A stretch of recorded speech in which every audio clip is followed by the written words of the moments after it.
பூமாதேவி அன்பர்கள் அனைவருக்கும் வணக்கம்.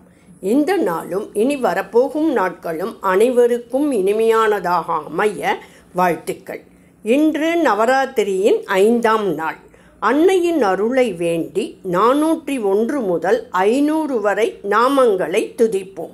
இந்நாமங்கள் நம் உள்ளத்தில் ஞான ஒளி பரப்பட்டு. ஓம் விவிதாகாராயை நமஹ. ஓம் வித்யாஸ்வரூபிண்யை நமஹ. ஓம் மகாகாமேசநயன குமுதாக்லாத கௌமுத்யை நமஹ. ஓம் பக்தாஹார்த தமோபேத பானுமத்பானு சந்தத்யை நமஹ.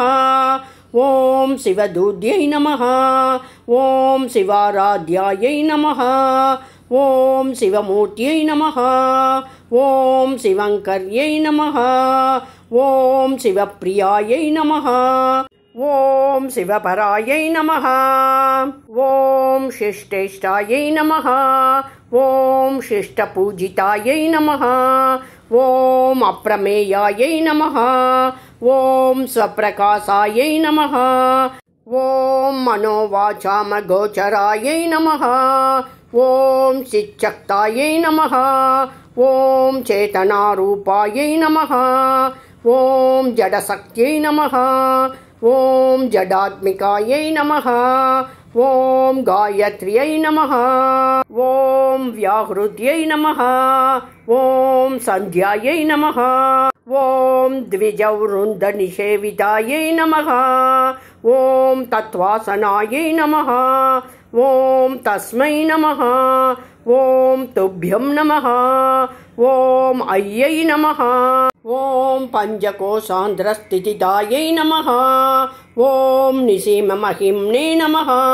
ஓம் நித்யயௌவனாயை நமஹ. ஓம் மதசாலின்யை நமஹ. ஓம் மதகூர்ணிதரக்தாக்ஷாயை நமஹ. ஓம் மதபாடலகண்டபுவே நமஹ. ஓம் சந்தனத்ரவதிக்தாங்யை நமஹ. ஓம் சாம்பேய குசுமப்ரியாயை நமஹ. ஓம் குசலாயை நமஹ. ஓம் கோமலாகாராயை நமஹ. ஓம் குருகுல்லாயை நமஹ. ஓம் குலேஸ்வர்யை நமஹ. ஓம் குலகுண்டாலயாயை நமஹ. ஓம் கௌளமார்க தத்பர சேவிதாயை நமஹ. ஓம் குமார கணநாதாம்பாயை நமஹ. ஓம் துஷ்டியை நமஹ. ஓம் புஷ்டியை நமஹ. ஓம் மத்யை நமஹ. ஓம் த்ருத்யை நமஹ. ஓம் சாந்தியை நமஹ. ஓம் ஸ்வஸ்தி மத்யை நமஹ. ஓம் காந்தியை நமஹ. ஓம் நந்தின்யை நமஹ. ஓம் விக்னநாசின்யை நமஹ. ஓம் தேஜோவத்யை நமஹ. ஓம் த்ரிநயனாயை நமஹ. ஓம் லோலாக்ஷி காமரூபிண்யை நமஹ. ஓம் மாலின்யை நமஹ.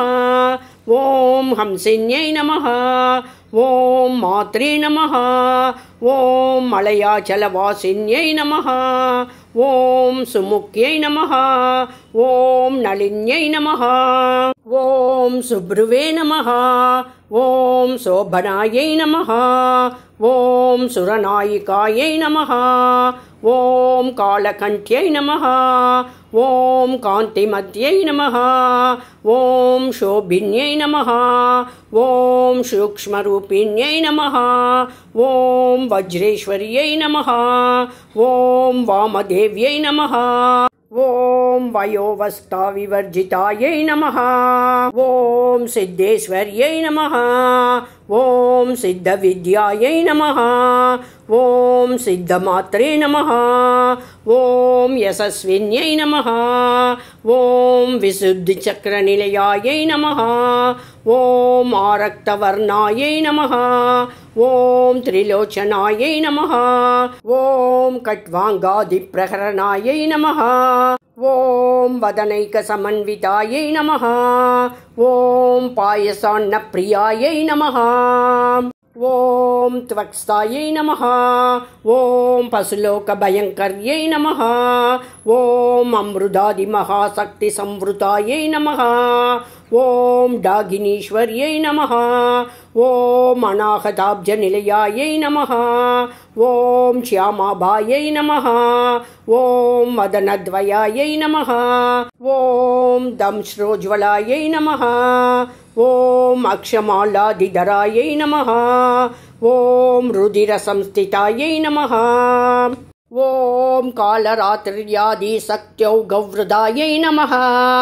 ஓம் ஸ்னிக்தௌதனப்பிரியாயை நமஹ. ஓம் மகாவீரேந்திரவரதாயை நமஹ. ஓம் ராகிண்யம்பாஸ்வரூபிண்யை நமஹ. ஓம் மணிபூராப்ஜநிலையாயை நமஹ. ஓம் மதனத்ரய சம்யுதாயை நமஹ. ஓம் வஜ்ராதிகாயுதோபேதாயை நமஹ. ஓம் டாமர்யாதிபிராவ்ருதாயை நமஹ. ஓம் ரக்தவர்ணாயை நமஹ. ஓம் மாம்சனிஷ்டாயை நமஹ. 5ஆம் நாள் பாராயணம் நிறைவு பெற்றது. அம்மையின் அருளால் ஞானம், செல்வம், ஆரோக்கியம் வளரும். நாளை 6ஆம் நாள் பாராயணத்தில் அடுத்த நாமங்களை தொடர்வோம்.